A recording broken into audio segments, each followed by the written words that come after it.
Ayaq yoluna girərkən və çıxarkən edilən dua. Ayaq yoluna sol ayaqla girilir və sağ ayaqla da çıxılır.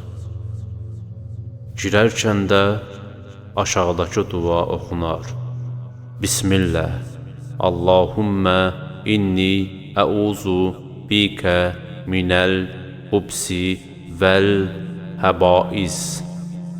Allahın adı ilə, Allahım, pislikdən və pis əməllərdən, erkək və dişi cinlərdən sənə sığınıram. Çıxarkən oxunan dua. Ğufranəkə. Allahım, məni bağışla.